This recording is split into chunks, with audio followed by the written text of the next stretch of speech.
जय भीम, जय भारत। सभी सम्मानित साथियों को मैं गुजरात जूनागढ़ से निखिल चौहान, आप सभी को सादर जय भीम। आज एक बात करने के लिए आपकी उपस्थित हुआ हूँ।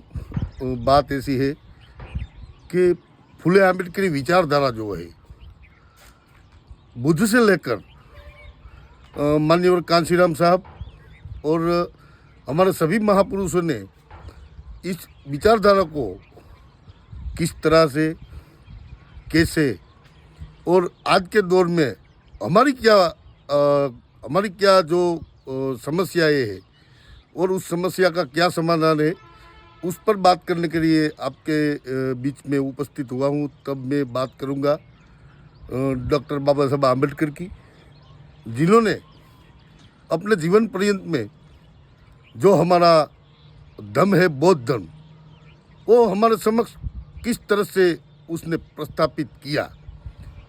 तो बात करते हैं बौद्ध की। जो बौद्ध धर्म ये पूरे वर्ल्ड में जो है और उसकी जो मूल है, जो मूल उसका है, वो भारत है। तो डॉक्टर बाबा साहब आम्बेडकर ने क्या किया, पूरे विश्व के जितने भी धर्म ग्रंथ है, जितने भी धर्म है, उसका उसने गहन अभ्यास किया। सभी धर्मों को उसने अब हमारा जो धर्म है उसका उसने सभी तरह से इतिहास को पढ़ा।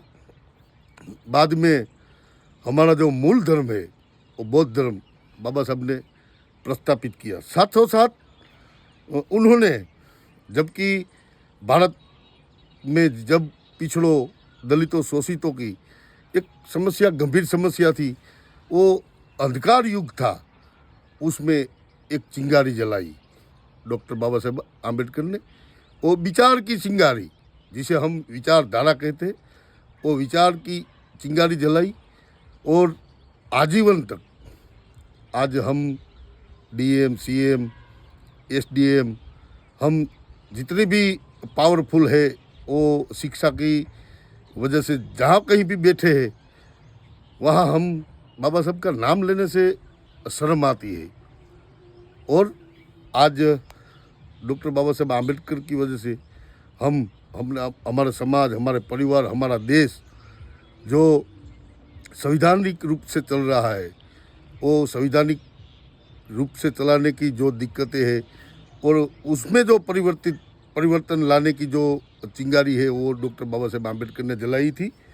बाबा साहब ने सभी धर्मों का अभ्यास करके बौद्ध धर्म इसलिए चुना था कि उसमें स्वतंत्रता, मानवता, बंधुता और जो भाईचारे की जो लागनी थी, वो उसने दर्शाती थी। इसलिए डॉक्टर बाबा साहब आम्बेडकर ने हमारा जो धर्म था, मूल धर्म था, वो धर्म हमें वापस दिया।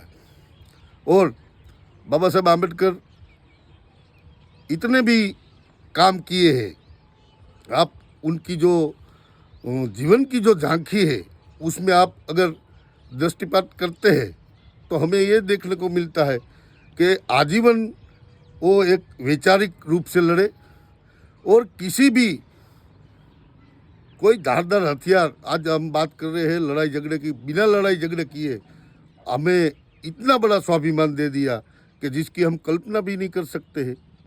साथों साथ बाबा साहब ने एक बात बोली कि हमारी सभी जो समस्या है, वो समस्या का समाधान वो सांसद है। पर बाबा साहब ने उस टाइम भी ये नहीं बोला था कि हमें वो संसद में जाना है तो किस तरह जाना है, हमें अपने बलबूते पर जाना है, हमें हमारे बलबूते पर जाके वहाँ हमारे आवाज़ को उठाना है, नहीं कि किसी के दलाल चमचे बन के जाने के। उस टाइम बाबा साहब ने भी ये नहीं बोला था, नहीं बाबा साहब ने कोई संगठन बनाने को बोला था। तो बनाते हैं संगठन, पर उसकी जो मूल विचारधारा है, जो मूवमेंट का काम है, वो सिर्फ और सिर्फ किया है माननीय कांशीराम साहब ने। जब इस देश में डॉक्टर बाबा साहब आम्बेडकर ने संविधान दिया, हमें हक अधिकार दिए, पर उस हक अधिकार के बारे में कोई सोचता भी नहीं था, कोई बोलता भी नहीं था।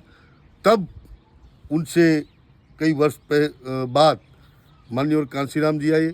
कांशीराम जी ने एक विचारधारा को आगे बढ़ाने के लिए उसने अपना पूरा जीवन न्योछावर कर दिया।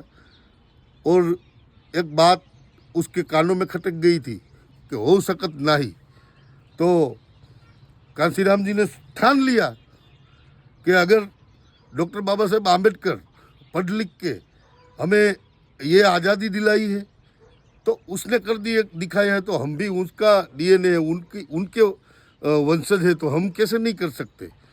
तो डॉक्टर बाबा साहेब आम्बेडकर का विचार लेके माननीय कांशीराम जी चल पड़े। वो जो सही रास्ता लगा फुले आम्बेडकरी विचारधारा को लेके, वो माननीय कांशीराम जी ने हमें दिया और सफलता भी दी। आप देख सकते हैं, ये तो कोई मैं मेरी मुंह की बात नहीं कर रहा हूँ। तो उस विचारधारा को आगे बढ़ाने का काम अभी कौन कर रहा है? तो अभी वो विचारधारा को आगे बढ़ाने का काम हमारा जो ये कारवा है डॉक्टर बाबा साहेब आम्बेडकर का, उसको आगे बढ़ाने का काम हमारी बहन कुमारी मायावती जी कर रही है। और हमें गर्व होना चाहिए, हमें फक्र होना चाहिए कि एक शेरनी है जो बाबा साहब की बच्ची है, उसने ये पूरा भारत का जो नक्शा है वो नक्शा उलट पुलट कर दिया है। आज भी थर्राते हैं, मनुवादी पार्टियां है वो थर्राती है बहन जी से। तो हम युवाओं को ये सोचना है कि अगर बिना किसी लड़े झगड़े, बिना किसी संगठन के बिना माननीय कांशीराम जी ने हमें ये जो पूरा कारवा को कैसे आगे बढ़ाना है वो सोच, वो विचार दिया और विचार पर सफलता है। तो आज बहन जी भी उस विचार पे है। आप देखिए उत्तर प्रदेश में जो कि भारत का एक आधा हिस्सा है, उतना बड़ा राज्य है, वहाँ की 4 बार सीएम बनी। लास्ट बार पूर्ण बहुमति की सरकार आई, तब बहन जी ने वहाँ जे किस तरह से शासन किया, वो शासन पे भी हमें एक नज़र दौड़ानी चाहिए। बहन जी के जो मनुवादी पार्टियाँ और मनुवादी संगठनों के माध्यम से हमारे लोगों को बहन जी के खिलाफ जो भड़काने का काम कर रहे हैं, पर हमें भड़कना नहीं चाहिए। आज के युवा को सोचना चाहिए, तर्क करना चाहिए कि ये क्या सही है क्या गलत है। बहन जी के जो कार्यकाल में कितनी यूनिवर्सिटी, कितनी कॉलेज और सबसे ऐतिहासिक, जैसे कि आज हम जिस जगह पे जाते हैं वहाँ बौद्ध धरोहर दिखाई पड़ती है, वहाँ से बौद्ध अवशेष हमें दिखाई पड़ते हैं। तो उसी वजह से बहन जी ने एक आम्बेडकर पार्क लखनऊ में इतना बड़ा आलीशान बना दिया कि आज की जो सरकार है उसे हुई उसकी नोंद लेनी पड़ती है। और कई लोगों को, पिछड़े जन समुदाय, जो पिछड़ा जन समुदाय था, उसमें कोई AC ST OBC converted minority और सवर्ण समाज को भी बहन जी ने बहुजन हिताई बहुजन सुखाई के नारे से लेके सभी को जो संविधानिक हक है, जो अपने भारत का संविधान जिस आदमी को उसकी हक देता है, वो सभी को लेकर बहन जी ने सभी का काम किया है। उस पर भी हमें एक दृष्टिपात करना चाहिए। बाद में हमें अपना जो कोई है, अपना दुश्मन कौन है और दोस्त कौन है, उसकी पहचान होनी चाहिए। इसलिए मैं बता रहा हूँ कि हम बाबा साहब तो नहीं बन सकते हैं, कांशीराम तो नहीं बन सकते हैं, बहन कुमारी मायावती जी तो नहीं बन सकते हैं, पर हमें युवाओं को ये जो विचार है वो विचार को आगे बढ़ाने के लिए अभी ये जो चुनाव आ रहे हैं, हमारे जो स्थानिक स्वराज की जो चुनाव आ रहे हैं, उसमें एक छोटे से गांव, छोटे से कस्बे और छोटी छोटी जगह पे हमें एक प्रयत्न करना चाहिए, एक प्रयास करना चाहिए कि किस तरह से हम ये जो कारवा है, जिस तरह से हमारे डॉक्टर बाबा साहेब आम्बेडकर से लेके माननीय और कांशीराम और बहन जी तक की जो हमारी जो ताकतें है, ये जो विचार की ताकत है, वो ताकत परिणाम में सफलता परिणाम देती है। तो हम क्यों सफल नहीं होते हैं? नेगेटिव माइंड से निकल के हमारे डॉक्टर बाबा साहेब आम्बेडकर की ये कारवा में और उसकी दी हुई आज़ादी, उसका दिया हुआ संविधान में इतनी ताकत है कि आज हम जहाँ भी खड़े रहते हैं वहाँ अपनी बात बोल सकते हैं, अपने विचार रजू कर सकते हैं। तो एक ये प्रयास क्यों नहीं कर सकते हैं कि जहाँ भी हो हम वहाँ अपने महापुरुषों को आदर्श मान के, उसकी बात पर चल के, उसकी विचारधारा के साथ हम एक परिणाम लक्षित कार्य की ओर जाए और उसमें सफलता मिल सकती है। आज के दौर में सभी जो पार्टियां है, सभी संगठन है, वो उसका विचार लेके चलता है, तो हम क्यों नहीं चल सकते?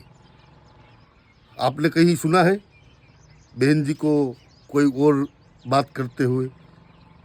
चाहे कितनी भी सभा हो, चाहे कितने भी लोग हो, चाहे कोई भी लोग हो, कहीं कहीं पर भी वो जाती है तो वहाँ एक ही नारा रहता है, जय भीम जय भारत। ये क्यों नहीं सोचते हैं? हमें इस जो नारे को, जय भीम जय भारत का नारा जो जिन्होंने दिया है, वो महापुरुषों के बारे में भी हमें सोचना चाहिए, वो किस तरह से चल सकते हैं। हम बात तो करते हैं बहुजन महापुरुषों की, पर उन पर चलते नहीं है। अगर एक बार संगठन है, आप जितने भी बनाइए, उससे हमें कोई दिक्कत नहीं है, हमारा विरोध भी नहीं है, पर वो संगठन का कार्यकर्ता वो मूवमेंट बेज है कि नहीं है, कहीं ये भी विचार करने की ज़रूरत है। उस पर भी हमारी नज़र जानी चाहिए कि विचारधारा के और डॉक्टर बाबा साहब आम्बेडकर के नाम पे हमें ये गुमराह तो नहीं कर रहे, मिशन मूवमेंट में कोई रोड़ा तो नहीं डाल रहे। ये हमारे आज के युवाओं को सोचने की ज़रूरत है। और आशा करता हूँ कि आप सभी सम्मानित साथियों से मेरा निवेदन है, और ख़ास करके आज की युवा पीढ़ी से मेरा निवेदन है कि हम लोग आगे बढ़ेंगे तो ये कारवां ज़रूर बढ़ेगा। बस एक महापुरुष के लाइन पे चलने की ज़रूरत है। आज के दिन में एक हमारी जो माननीय कांसीराम साहब ने बामसेप DS4 और बहुजन समाज पार्टी का निर्माण किया है, तो हमें ये बहुजन समाज पार्टी जो है हमारी, वो एक बड़ी इमारत बन चुकी है। तो उस इमारत पे हमें कोई उसको नुकसान पहुंचाना नहीं चाहिए। वो इमारत सदियों तक कैसे चलती है उसका हम उसके वारसदार हैं, हम सीधे उसे अपना लेना चाहिए। जिस तरह से माननीय कांसीराम साहब के एक शब्द है कि जिस बात पर फुले और आम्बेडकर ने दिमाग लगाया है, उस पर मुझे दिमाग लगाने की ज़रूरत नहीं है। बस उस ऊंची विचार पे मुझे चलना है, काम करना है।